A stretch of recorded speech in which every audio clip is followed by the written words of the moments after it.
Hello everybody, and welcome back to another Let's Play that I'm doing of Doom. This will be probably chapters 3 and 4. My name is Patrick McFarlane, and as I was saying before, I'm doing these Let's Plays kind of to help promote my podcast, which is called the Liberty Weekly Podcast. It is a podcast that's focused around talking about voluntarism and Rothbardian anarcho-capitalism. It's a little bit nuanced, but if you want to check that out, you can find me at libertyweekly.net, and I would urge you to do that. But for now, I'm going to talk a little bit, or I guess I'm just going to do a Let's Play, but there's some crossover between my show and doing these Let's Plays. So, without further ado, I'm going to dive in here. So yeah, guys, today I am recording this on Thursday afternoon. I got done with some class this morning. I'm in law school, and I'm going to have a little reprieve here today. Just a couple hours to do this Let's Play. And this is where we left off. Even though I was in that room, I got like the Eye of Sauron kind of thing. And I was hoping for a second that maybe I would be evil. But I don't think that I am? Question mark? I guess we'll see.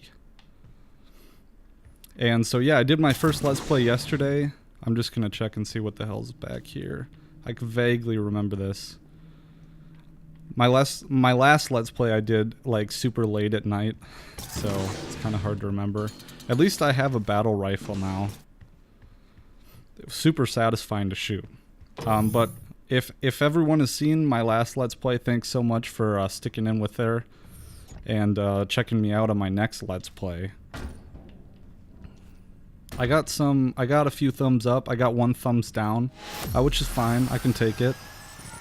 Oh, I guess this is the end of the last mission. Okay, but yeah. So I got some feedback that I should make my voice louder. I've done that. I hope that this is loud enough. I guess we'll see when I watch the footage again. But one of the reasons why I'm doing this Let's Play is because there's a lot less effort that needs to be put into this to make it, like, to produce it than doing a podcast, where I have to do like all of the research and editing, and it just takes up a lot of time. And I'm a pretty busy person, so this way I can do the recording, and then if I do it right, the file is right there, and I can just upload it quick. After running more diagnostics on the active Praetor suit, it appears that I can accelerate the upgrading of your arsenal by measuring your combat effectiveness. That's nice. I have added a tracker to your helmet's display. Oh boy, thanks. The facility will not allow you access to the turbine room unless the demonic threat level is brought down inside the foundry. Our security systems cannot be overridden. Okay, I'm getting a little bit of laggy gameplay, so I'm just going to check my, I'm doing some overclocking here. I'm just going to check. Okay, well, I wonder what that's for. But while I'm doing this, I'm just going to go into settings and turn the music back up a little bit so we can get some ambient, some kind of, a little bit of, oh, I just wasted my frag. Okay.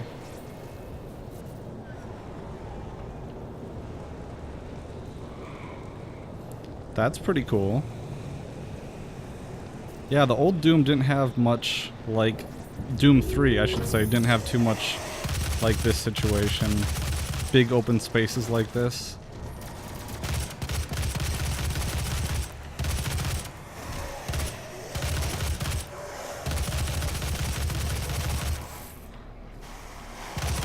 Oh, this is great, this battle rifle. Like I was saying in my first video, I prefer medium range combat. Let's get ooh, micro missiles. Ooh, tactical scope. I'll do tactical scope. So I've been the, what's that? Let's see what my objectives are here.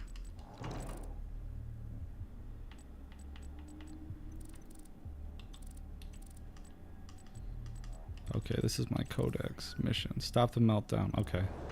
Stop the madness. I wanted to talk a little bit about the podcast and kind of the current state of it. I've been meaning to... So I had a co-host, or I have a co-host, Jerry, and we've both been really busy and it's been hard to like figure stuff out and connect, because what we usually do is we record in person. Oh, I'm on a battle rifle. We usually like to record in person, and we've just been too busy to get together. But what I really wanted to do was do a kind of like update of the podcast kind of thing episode. So I think we're going to record that. How can it read my handprint if it's in a glove? Oh, that's probably why it's denied. So we were going to do a state of the podcast episode, just to kind of reconnect and everything. That... Oh? Oh. Alright.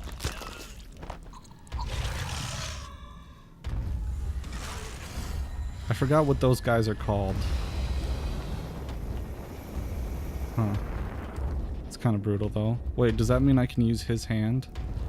Or, oh, that's the hand that I need, okay. We were gonna do a state of the podcast episode. That should be recorded Friday night. But in the meantime, if my listeners have found what I'm doing here, so I gotta get over there. If they've found what I'm doing here, hopefully it'll satiate them for a little while. Hold on. Oh, I'm on fire now. I gotta figure out what I'm doing before I keep yakking. Okay, there we go. But I wanted to give a shout out to so for all you libertarians out there, I assume you're a libertarian if you've put up with me this far. There's a nascent libertarian podcasting community.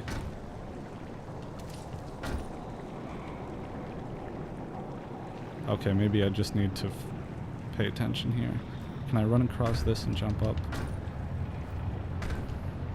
Like I said, I was... when I was playing this game for the first time, I kept getting like stuck and lost, but I was drunk then.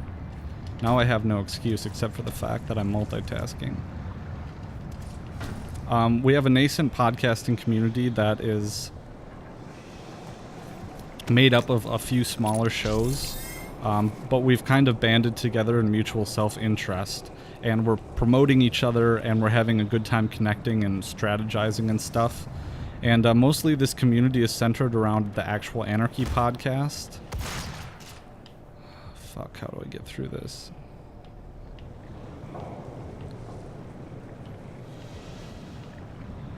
Maybe I should follow my objectives.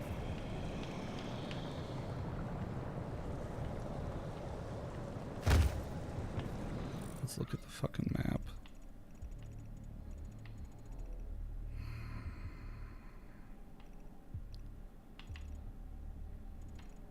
See, this is the shit that I was talking about when... Maybe I'm just stupid.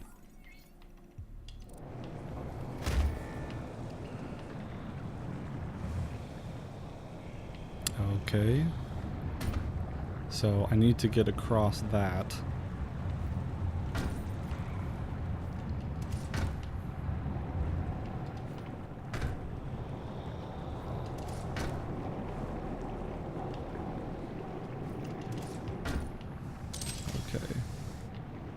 Fuck. Okay.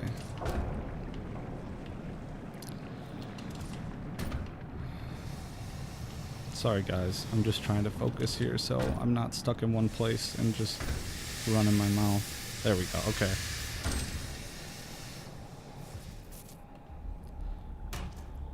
Brutal. Okay, now I have the fucking hand. So, like I was saying... Okay, there's some action now. Podcasting community, it's centered... I'm gonna give shoutouts here to all my buddies. And I'm going to include links in the show notes page here now. So there's a few shows we've been connecting with called, one is the Battle for Liberty podcast. That's kind of centered around brutal. Access granted. Winning over, converting people, I guess, newcomers to libertarianism and explaining the philosophy. And the host, Mike Tilden, is very, very good at what he does. And he's been doing this for a little bit, about a year now. That was a pretty easy gore nest to deal with. And he's great. We've been meaning to connect together our shows, but things have been so busy. And he also has a family, and he's super busy too. So he does one show a week. And I'll include the link in the show notes page for those who are interested. Also, like I said, the Actual Anarchy podcast done by two guys named Dan and Rob. They're super cool. They're super nice. We've done crossover shows together. But what they do is they dissect movies from a Rothbardian anarcho-capitalist perspective. And tending to show, hence the name, what actual anarchy is by demonstrating it in popular movies, because that's something that that's pretty easy for quote-unquote normies. I know that's an alt-right term, but I use it sarcastically. Explaining to quote-unquote normies what the philosophy is, and we have a lot of fun on their show. They just recently did Equilibrium, which I'll include a link to in the show notes page as well. And I was listening to it last night, and it's a pretty damn good episode. A pretty good movie to go at, to use. Okay.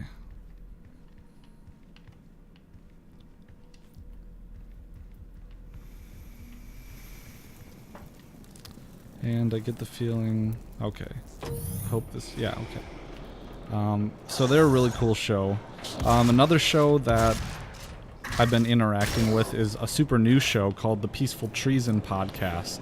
And there are two guys from Missouri, I think. And they do a really good job. We've connected. I think we're going to do a crossover show together soon as well. And they have a lot of cool things to say. Their most recent episode, they were talking about climate change. And they were talking about... I gotta get that key. And they were talking about, Islam and our foreign policy's effect on radicalizing Islam, and that it's been detrimental and has contributed a lot to, public sentiment towards Islam and the radicalization of Islam itself. Through our meddling in the Middle East. And I thought they had some really intelligent things to say about that. So I'm going to plug their show. Next up is the Don't Waste Your Hate podcast, which is a clever name. And I think the theme behind it is redirecting, because a lot of people are very frustrated with government, or with, politics. And the whole point is, don't waste your hate on the wrong people. What should I do, folks? I think ammo. Gotta have the bullets. So they do a good job. I haven't listened to a whole bunch of their shows, but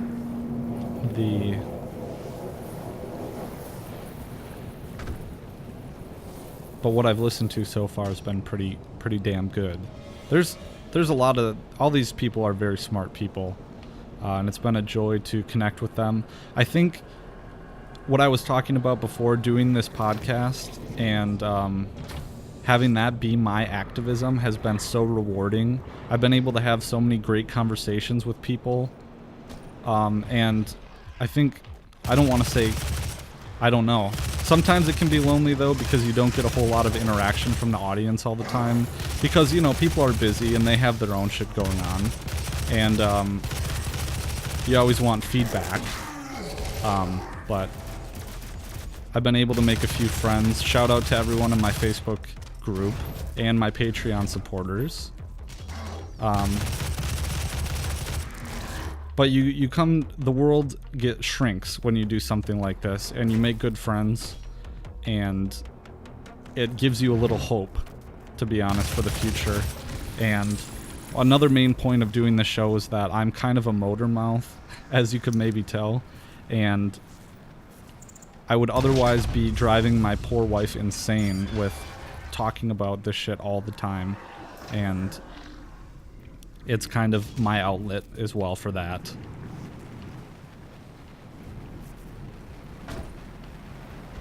But I'm hoping, so I was gonna do this chapter of the Let's Play with, oh fuck, it's a big boy. Oh, I just wasted that frag.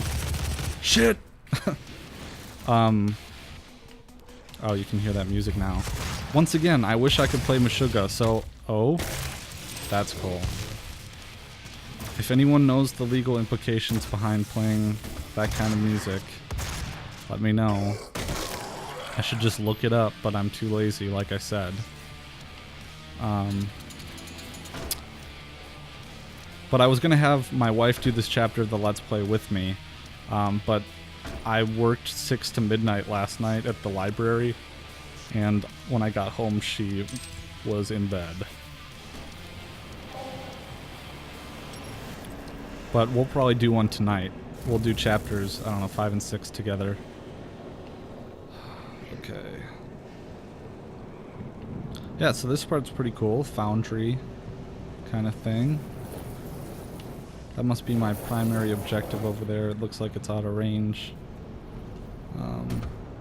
So I don't know if I have like ADD or something, but a recent thing that I've been noticing playing video games and shit is that I don't follow the story. I don't know if I find the stories kind of boring recently, but I don't read the codexes. And I should, to get the whole kind of picture of the game. Oh, okay. Oh no.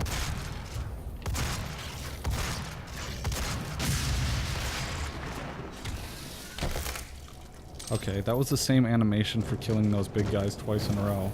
I think those are called Hell Knights, if I'm not mistaken. Oh, do we get some surveillance state? With the UAC surveillance state?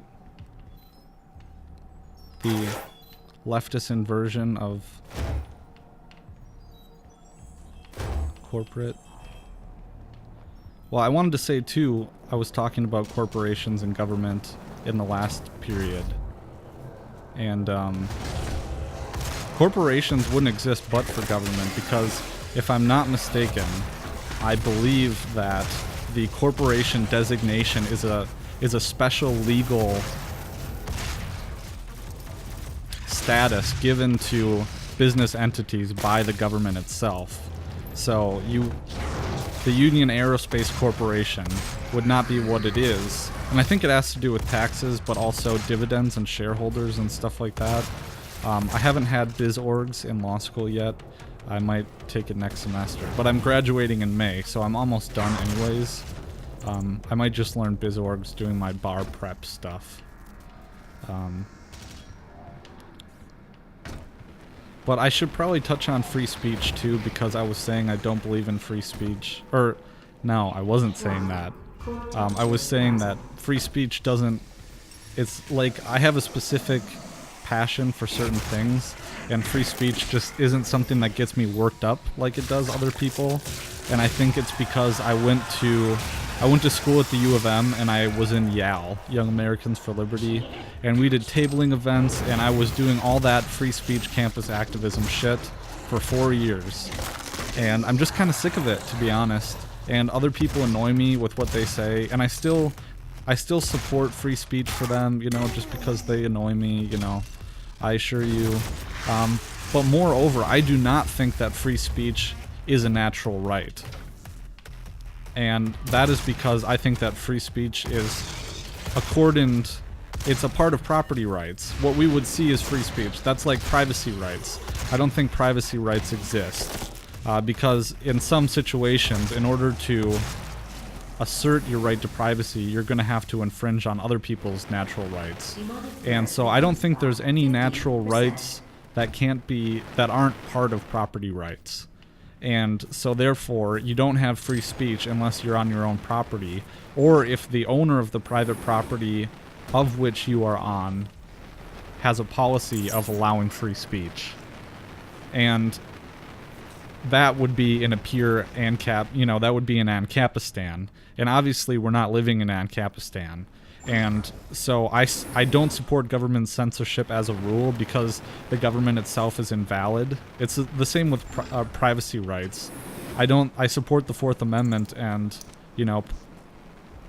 protecting against unnecessary search and seizure without probable cause. But that's because the government itself is invalid, because it's funded coercively.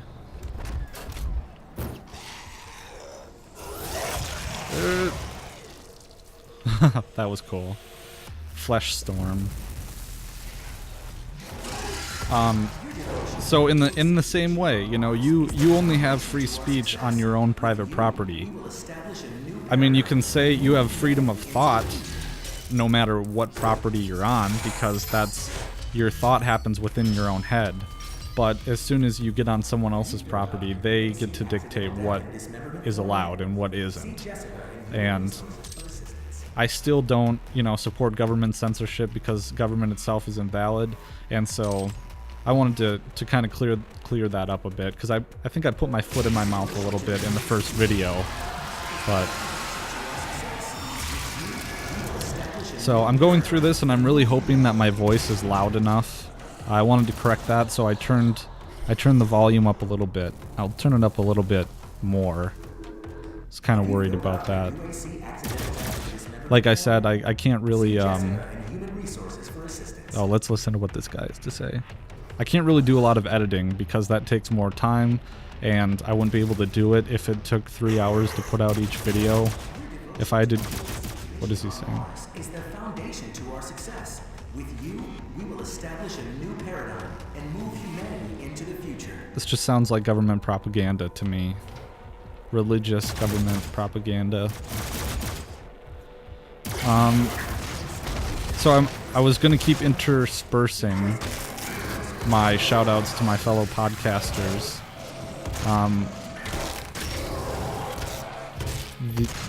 A show I've really been getting into in the last couple days is the Free Man Beyond the Wall podcast with Mance Raider.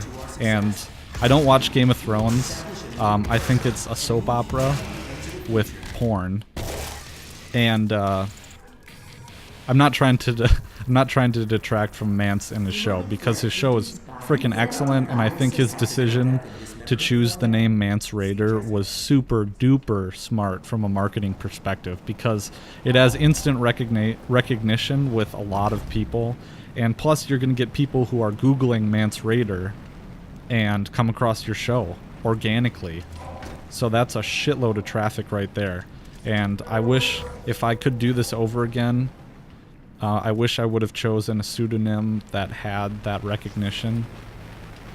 And plus, Mance Raider, like I said, I don't watch Game of Thrones, but I think that his character in the game is like a leader of free people or something, right? I just want to make sure I'm going through the right areas. I missed something up there. Shit. Maybe I have to go back. Oh, but anyways, Mance and I have been chatting on Twitter, and we're setting up an interview, hopefully in the next few days. I really want to get on with him. I think he has a lot of cool things to say that I agree with. Oh, that is the blue card that I'm looking for. Okay. He has a lot of cool things to say, and I agree with a lot of what he says. So we're going to probably get on, and I wanted to talk about the effect of culture, how political change is always downstream from culture. And I wanted to talk about which way the culture is trending, and and the Federal Reserve's effect on culture with cheap credit and essentially free money and distorting the economy in that way. I think it'll be an interesting conversation. But Mance he started his podcast in like July, and he's already had a few big names on, and I don't know how large his audience is. Mine is about, I think, 180 to 200 listens in the first week of an episode posting, which is decent, and I'm very grateful for my audience. I love you guys. And I find it astounding that you would want to take time to listen to me talk about things. The blind council is always watching. Oh, surveillance state, panopticon. But I should give myself some credit because I put a lot of time and energy into doing the podcast. What is this? Ooh, plasma rifle. Motherfuckers. This looks similar to the plasma rifle in Doom 3. But I think Mance has his Twitter handle is @MNRothbard. And I know he has had this Twitter account for a long time, and he has 13,000 followers, and he is like the meme king. I think even more so than Anarchy Ball is. Okay, this seems ineffective. Okay, that's the same kill animation like 3 different times for those Hell Knights.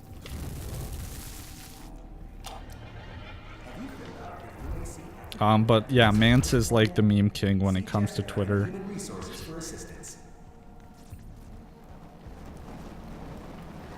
I've been trying to replicate. What do they say? Imitation is the sincerest form of flattery. So I've used memes in my marketing for the podcast, and goddamn, it is like marketing with the cheat codes. Because I've had way more interaction on a single meme that I ripped off from someone else than I do... Oops, I'm sorry. Than I do even with my, like, most witty Twitter posts. But some... Shit.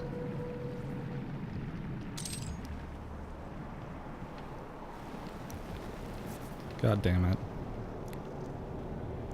Sometimes I get retweeted by big names like James Corbett, which always helps. And I think James is always trying to help independent content producers because he was there himself. Oh, I'm sorry, guys. I'm gonna have to re-find where the fuck I was. Oh, it's over here, I think. Yeah, but James has been a huge influence on my thinking. I think what I talk about in the podcast is my 3 levels in my coming awake story, I suppose you could say. People in the, I think, alt media community have awakening stories where they realize, you know, how deep the rabbit hole goes when it comes to the evil of governments and the evil that they pervade. One thing that comes to mind is, you know, Madeleine Albright saying that the death of 500,000 Iraqi children was worth it for non-existent WMDs, stuff like that.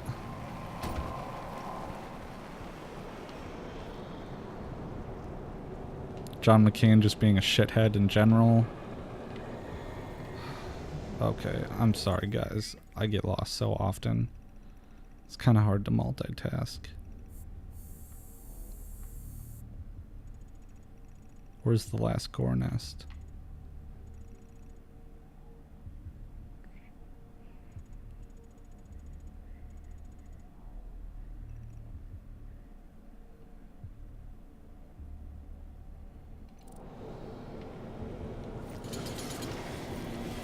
I feel I was in the right...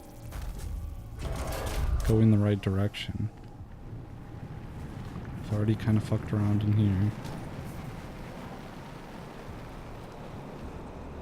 I assume... So there's 3 different levels, basically. One is where you realize the government is bad, which is like mainstream libertarian.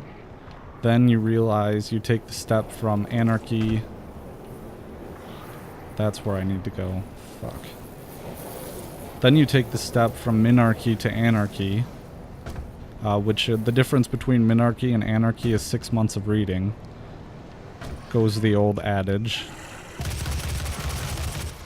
I think it's super true. You know, you read Rothbard for a few months and then you realize that he's right about almost everything. And that there's, like, a libertarian realizes that it's wrong to use violence against peaceful people.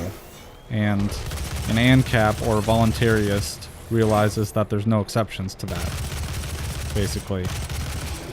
But I still consider, you know, minarchists to be friends and stuff. It's kind of a pejorative term in a certain sense, but others have embraced it, and that's totally fine. You know, we're all kind of on the same team here, generally.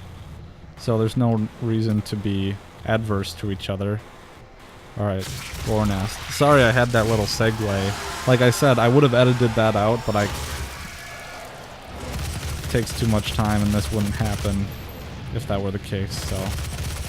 I'm still getting kind of laggy gameplay. It's a little irritating. It might just be because of the level. I don't know if you guys have noticed it. I have the FPS counter at the top left-hand screen. I personally don't mind a little bit of lag because I like my pretty graphics. But, yeah. I forget which card I have. I think it's the 980 Ti that I have. Demonic presence reduced to minimum safe levels. It's a beast of a card, but it's a few years old now. Turbine room doors now open. Okay.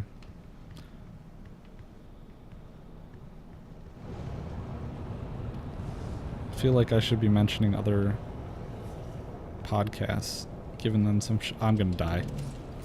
Oh. Thank you.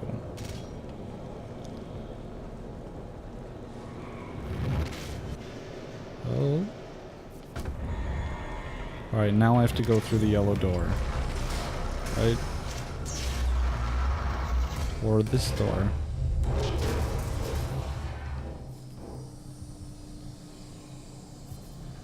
Uh-oh, my wife is texting me. Oh, never mind. So another show. Oh, I got to give a shout out to my buddy Dean at Dinophiles. We did a crossover show a few weeks ago, and been meaning to do another one. But you can find him at air.io. Nope, I keep getting it down. It's AI Radio, spelled out, except there's a dot before the IO, I think. And he's been doing podcasts and stuff for a while. But he didn't have the benefit of the Tom Woods show bump, which is what us in our community call it, because Tom Woods does probably the most well-known and prolific libertarian ANCAP podcast. And you can find him at tomwoods.com, I believe. And what he'll do is that if you sign up for your web hosting or whatever, if you're going to do a show, you sign up for your web hosting through his link. He gets a commission, but in return, he will give you a shout out on his show and literally direct like a deluge of traffic your way. And it's really helpful to get started out. So a lot of us owe our current situation to him because he sent a lot of people our way. Because otherwise, if you get started with your own media and you don't attract a lot of attention at first and you get discouraged. Are they not fighting each other? Oh, that's satisfying. This gun is very satisfying. Because, you know, I remember when I was a teenager, I tried stuff like this. I was a sensitive, creative type, and I was a writer, fiction. I still do some writing, and I like doing that stuff. But I tried setting up a Facebook page for my writing, and I got like no attention because, you know, who wants to read that shit? And it takes a lot of hard work to get traffic and to get people to watch your shit. Same animation, god damn it. I should be using my chainsaw. And, you know, so it takes a lot of attention and time and effort to develop a following and Sometimes you get lucky, but a lot of it is a lot of hard work. And I can tell you, I've put hundreds of hours already into the podcast, and it's been very, very rewarding. But it is a lot of work. At times it gets discouraging, but you got to do it because you love it, not because you want something in return from it, or you expect things, or you want to be famous or some crap like that. I just want to be respected, and I want to, you know, if I can. First off, I enjoy doing this. I want to be respected, but also it'd be a waste of my legal education in the movement to not apply those things. And that's what the podcast is for. So I won't necessarily be going into all that doing the Let's Plays, but come on. Oh, hello. No! I finally get the mind to use it and I'm out. Oh, there's two. Frick. I wasted that frag. That's becoming a theme.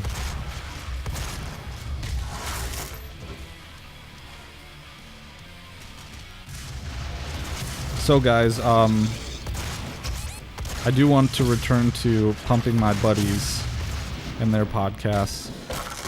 But one thing I've been working on that's been very exciting has been finally in-depth studying the works of Lysander Spooner, who's super prolific. And I've done an episode on him. I've done a few. I think the number is 28. So if you go to libertyweekly.net, has been activated somewhere nearby. It could be Olivia. that bitch Olivia. If you go to libertyweekly.net/28, I believe it is, you'll find a biography episode on Lysander Spooner if you want to know who he is. Basically, he's a radical abolitionist from the 1800s. He was an attorney and a legal philosopher and scholar. And he did a lot of great work, and I'm reading now his work on jury nullification and the kind of an extensive history of trial by jury. And it's been... I had a revelation reading it the other night, actually, because they don't teach you this shit in law school. And granted, you know, they teach you practical things. But this is practical, because if you know the history behind, you know, what a jury is and why we have a jury, but they don't tell you that jury nullification is literally a prime solution for bringing down the state. Because hold on, I need to figure out what the fuck I'm doing before so I don't bore everyone with me running around. Like I said, I could edit this if I had 1,000,000 hours to spend.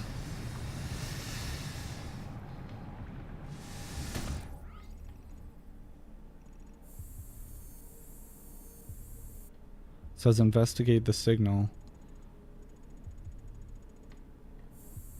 What is this? That symbol's an upgrade, correct?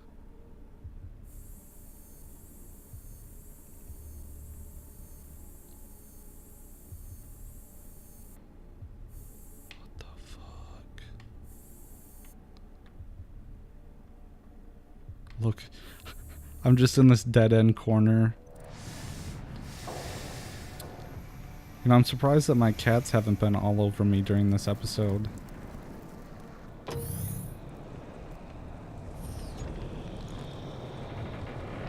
We got a kitten a few months ago. We named her Reagan. Not after President Reagan, but after Reagan from The Exorcist, the girl that gets possessed. And she's really cute. She's black. And I think her mother was a Maine Coon type. But she's black, and she's very gorgeous. She's beautiful. But she's a kitten, and she's very annoying right now.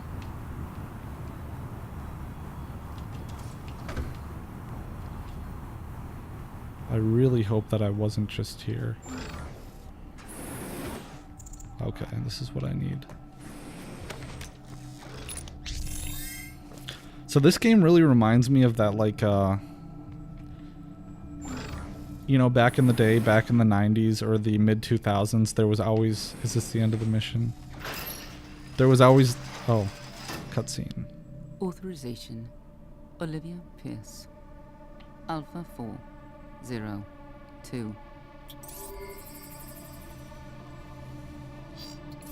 She has locked me out, Dr. Hayden.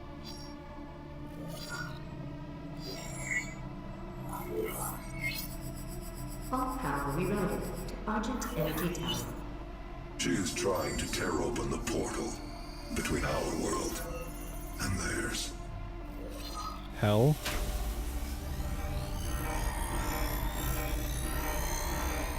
She's gonna do it, isn't she? She's kind of ugly. You could not have saved them anyway. Is there something about a British accent that makes evil people more evil appearing?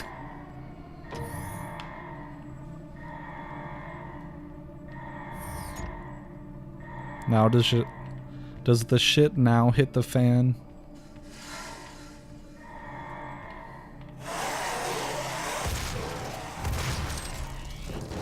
Yawn. Stop the meltdown. The system won't allow anyone but Olivia to override it now.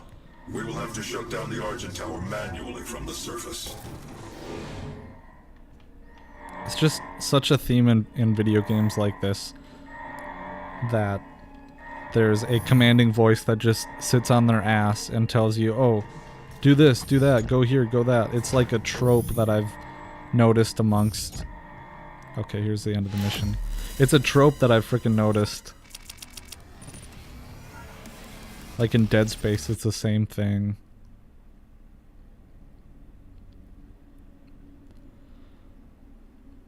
But as I was saying too, kind of, the reason why Doom 3 was so good is because you get in there, you're a new Marine or whatever, you get in there, and then all of a sudden, you know, you're doing your mundane stuff, and you get your first assignment to go check on this scientist at this comms array, and then all of a sudden the shit hits the fan, and you're like, oh my god, what the hell's going on? Olivia is using the tower to drill a doorway into their world. You can prevent her from opening the gate by disabling the tower induction filters. Isn't there already a doorway between our worlds? Isn't that why there's fucking demons here already? I'm just shitting on this game. I shouldn't, because it's been good so far, but... so as I was saying, in Doom 3, you get there and the shit hits the fan. Is a frequent occurrence outside of the base, so it is recommended that workers buddy up when journeying onto the Martian surface. Yeah, that's annoying. The shit hits the fan, and then you're like, oh my god, what's going on? XYZ. And then you get this feeling of like, holy crap, I am alone. And it feels fevered, like you're in real danger, like there's a situation and all you have to survive somehow. And you're trying to reconnect with the sergeant and the other Marines, essentially, but you never do, spoiler alert, and they kind of die, and you find them throughout your journey. But it really just felt fevered. You felt pressured in a sense, tension, kind of a sense of dread, and that feeling is completely absent here. That's my biggest complaint. If I'm getting lag, it's because you probably can't even tell. I hope you can't, but it's because I think I'm playing on max settings.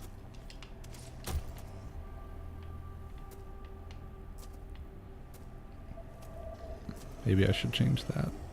I'm assuming I have to jump.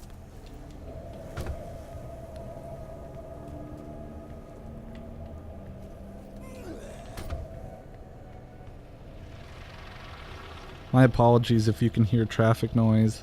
I always warn about traffic because our apartment is really close to the road. Nah.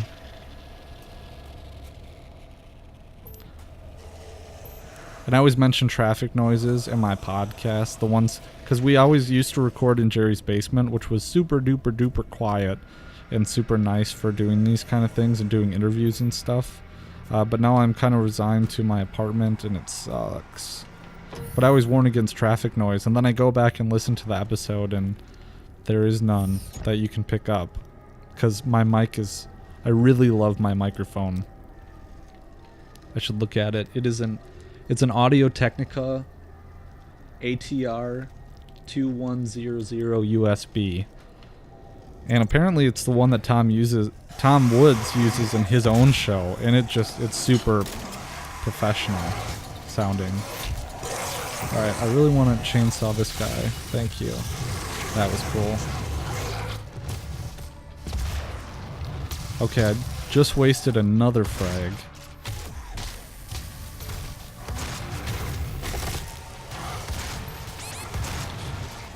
So yeah, it's a super nice microphone. I got mine for like $50.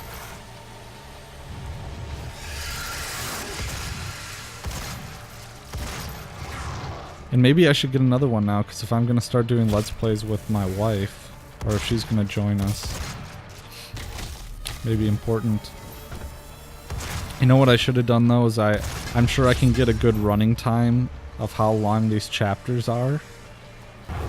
And I haven't been keeping track of how long this Let's Play is so far. But maybe I should have looked at that. I want to try and keep them under an hour each. I think if they're shorter, I'll probably get more people listening. So...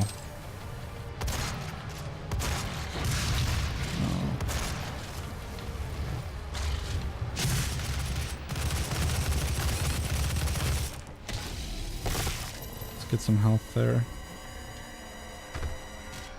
I think it's pretty good that I put this on a low difficulty, because otherwise I'd probably be dying all the time trying to multitask. So I'm gonna mention another podcast here. Another podcast is Foreign Policy Focus by a guy named Kyle, whom I haven't connected with yet, but I've been meaning to. We've been meaning to do something together. Do you see a recurring theme here of people I've been trying to connect with, but we just are both too busy? It's kind of lame on my part, but I promise it will happen. Am I supposed to shoot that or not? Is it tempting me? Teasing me? Fucker.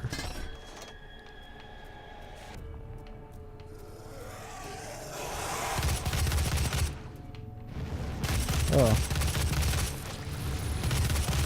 Yeah, so like I was saying, the guys in my D&D group were saying that the game really picks up and gets fevered, so... I might have to adjust my graphics settings. I think it takes FPS away from you, I believe, to do the recording in the first place, because it's taxing your CPU and probably your video card too. Fuck. Kill it with fire.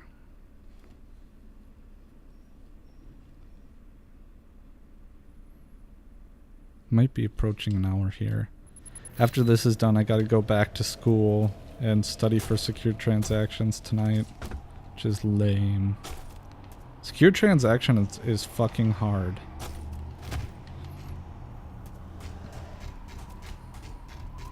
It's all about getting paid, which is cool. Get my motherfucking paper.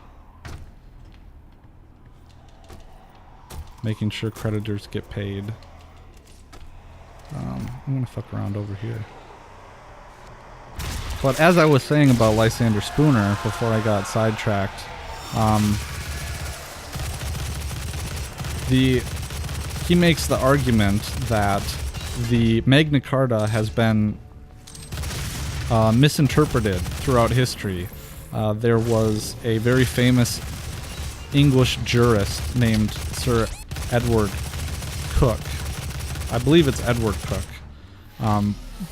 But he's famous because I don't know, he's just, I should know more about him. And I will in the future, but probably for the research for the show. But he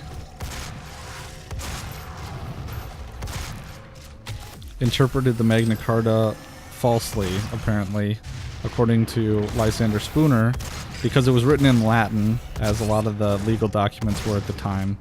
And essentially, the misinterpretation is that he should have... is that the importance of the Magna Carta is that it established the rights of juries and the fact that juries should be able to they should be able to determine both the facts of a case, because part of what a jury is supposed to do is make determinations of like what actually happened, and that's their job. They're called a fact finder, and judges have played that role too, but primarily the purpose of having juries do that is because it's by the people, being judged by a jury of your peers, but also it's hard to determine, what really happened. They rely on certain I don't know what to call it, methods for determining fact. A lot of it is reading people and being able to look at them as they present evidence. Oh, I don't want to do a road trial. And how you can tell if someone's lying, using common sense. There's other methods for prohibiting unreliable evidence. That's called the rules of evidence. But essentially saying that... I need this. Okay. Saying that juries should be able to determine what is true and what isn't in the dispute, but also be able to take a look at the law itself. Now we're getting somewhere. But also look at the law itself and say whether or not the law is fair. And so essentially then... And this is a big deal, because if juries can determine what is law and what isn't, then essentially the people have reclaimed, they've reclaimed the institution of justice and the carrying out of justice, and then they can control it. So it provides the final check, because we have a system in our current system, if you believe in government, we have a system of checks and balances. That's what you learn in civics class, and it works oh so great, and it's wonderful. Thinking it's Schoolhouse Rock. And jury nullification is the forgotten final check against government, because you have the one final hurdle.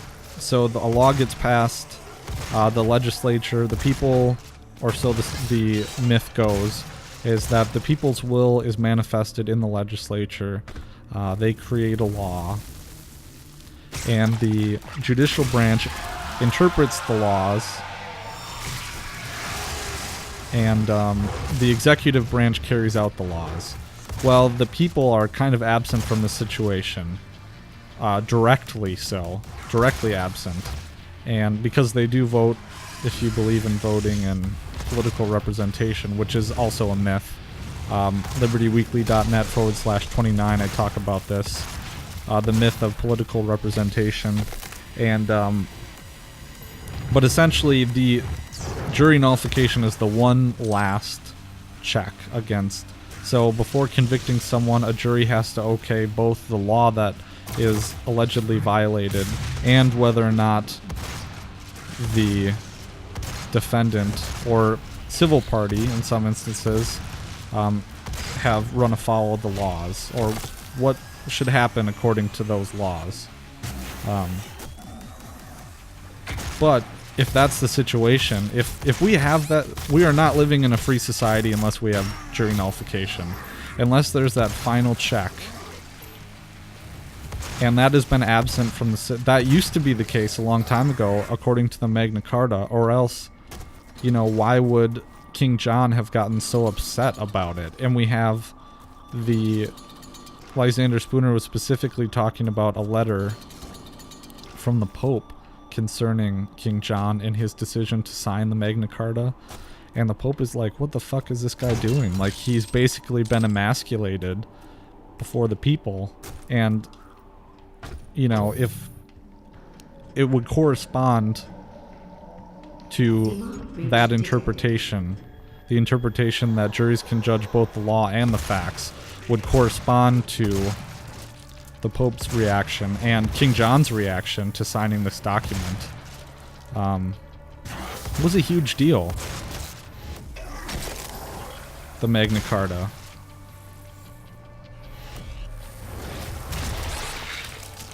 And I'm going to get into that in detail too, but another thing that I wanted to talk about was research I've been doing on primitive legal arrangements, because everyone says, oh, you know, minarchists will say, well, we need a government to handle disputes. We need it to provide security and laws, and we need it to handle disputes. Well, way in the past... Damn it, sorry guys. That's still brutal. I think it's good to see that. But looking at primitive legal cultures and we say primitive, that's not a fair term. And I guess societies that we would deem to be primitive, they have actually developed. Specifically, there's a tribe in New Guinea called the Kuakapu or something. I don't have it in front of me at this moment, but I was reading this article, and this is going to be my next episode, more in depth on this. But I was reading an article about these informal legal arrangements. These extra state is what the article that I'm reading calls it. Excuse me. I had Chipotle an hour ago or so. But the We're only temporarily disabling the tower. You need to remove each lens individually. Wow. Carefully release the hinges. That's kind of funny. Warning. Energy contamination detected. Destroying the production of Argent energy isn't necessary. These informal legal arrangements, some elements of it is that they're usually voluntary. Hence, you know, voluntarism, which would be, you know, what I call myself. And people abide by these legal arrangements, and actually in rural areas, informal legal arrangements like this, informal dispute resolution agencies and courts, are what they've lived with for forever, and what has governed them for forever. And it works. Spontaneous order. And it's real. And for enforcement, is this another situation in which I need to shut up? Figure out where the fuck I'm going. And in terms of voluntary enforcement, people would be like, oh, well, you know, there'd be warlords, people would be running around and killing everyone. You guys, violence is not productive. That's a Keynesian fallacy, that violence... Oh, that guy's lower half evaporated. This is so ironic. I'm saying violence isn't productive and violence is not profitable. It can be for a select few if you have a central bank and a government, and if you socialize the losses. But generally speaking, if you yourself privately are... Because warfare and violence is a zero-sum game. There's nothing is produced. It's all net destruction. And you're basically shifting wealth from one area to another and destroying a bunch of shit in the meantime. But if you privatize the losses, then war is no longer profitable. And so people are going to recognize that. Also, it has a lot to do with reputation too, and community guidelines. So to get people to adhere to these voluntary legal arrangements and these voluntary courts, there's a strong enforcement mechanism of social ostracization. Oh my god, I can't pronounce this right now. Ostracization.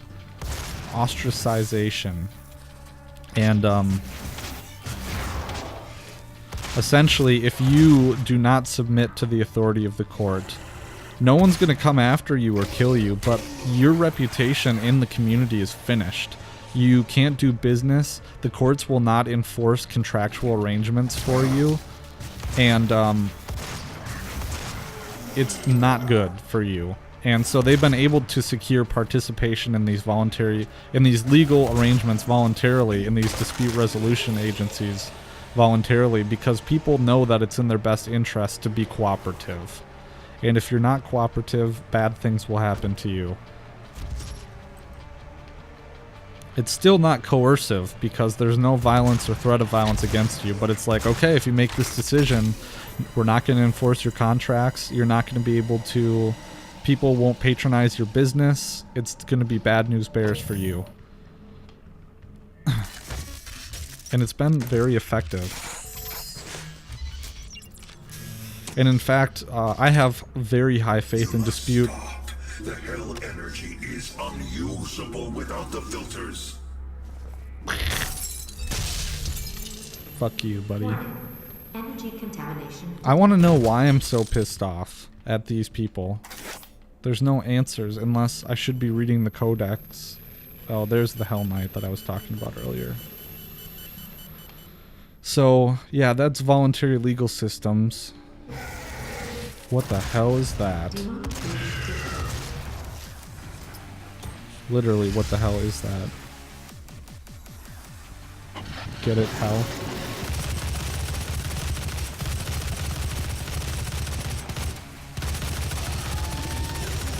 So, and actually the way that the industry is moving in a lot of instances, most legal disputes that we have between companies, and in fact in general, most legal disputes will settle before trial.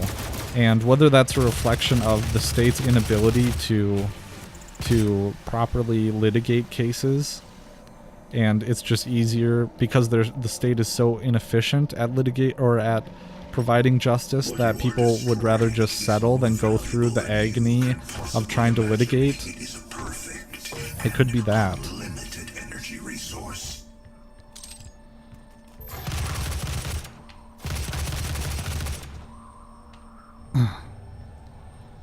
But dispute resolution agencies, and in fact my law school, which will remain unnamed, is very famous for their dispute resolution agency.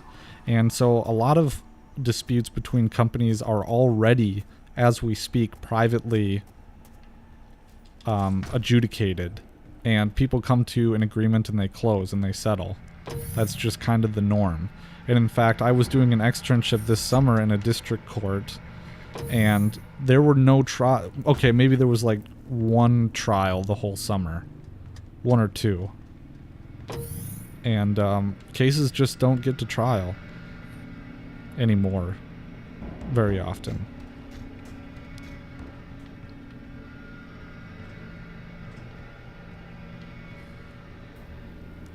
I've been in here before.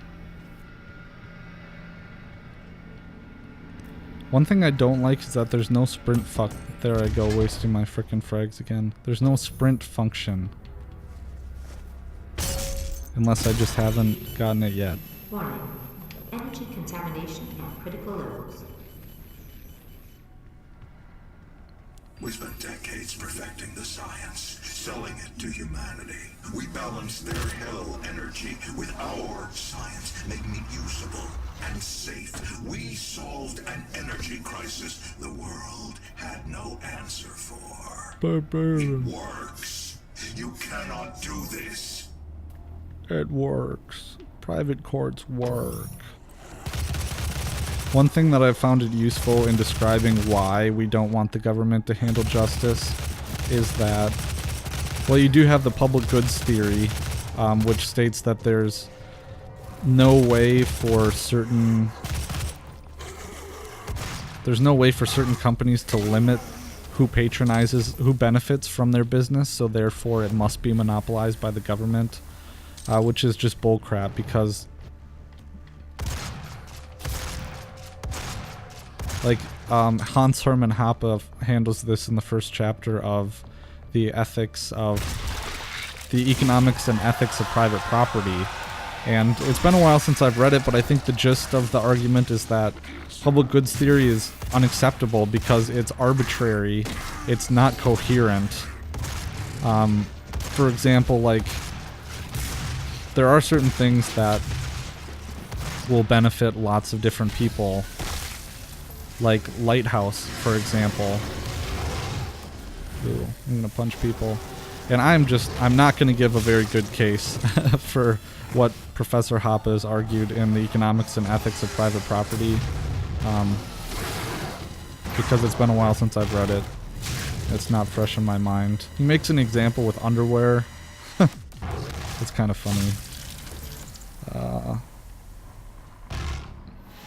Sorry that I can't defend it properly at this moment. Remember, the 12 Council of Nine is always watching you. Oh, surveillance. It's like in North Korea, where they have a complete surveillance state. So in North Korea, people have to, like, once a week, they have these shaming sessions where you have to report to your shaming group and rat on someone else. You criticize someone else and they have to accept your criticisms, and then you get criticized and they divulge your secrets and everything. Just sounds awful. They're a real poor, suffering people.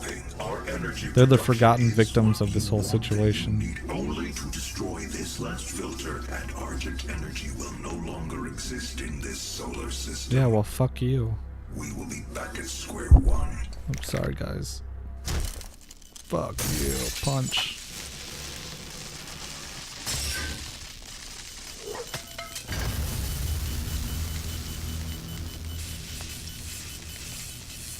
You have no idea what you have just done. Oh, I think I do. Olivia is still alive. I shut the tower down. I've detected her life signature at the Argent Tower. She has removed one of the accumulators from the tower base. It has a unique energy signature that we can track. Well, that's it then. There's nothing else to be done. Sorry, bro. I'll have to kill her now. I wonder if I kill her in this mission. I think it's going a little longer than I intended. Longer than an hour. So if you've stuck with me this far, thanks so much. I really appreciate it.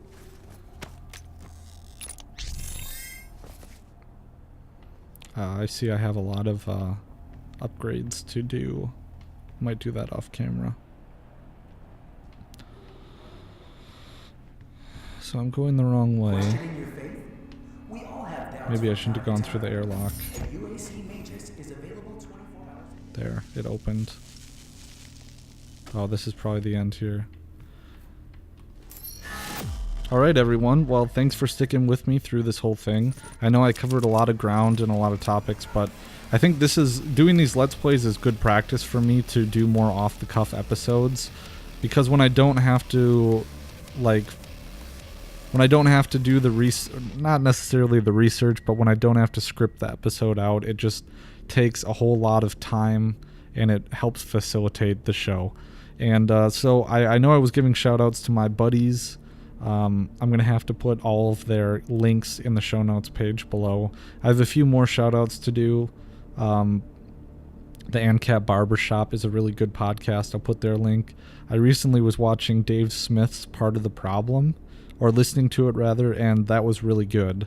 But as I was saying, Kyle with Foreign Policy Focus, Dean with Dino Files, and my buddies Dan and Rob with the Actual Anarchy Podcast. I think that's the one I'm closest to, because Dan and I talk pretty much every day about scheming and stuff. Yeah, so thanks so much, guys, for joining me for chapters 3 and 4 of Doom. I hope you had a good time.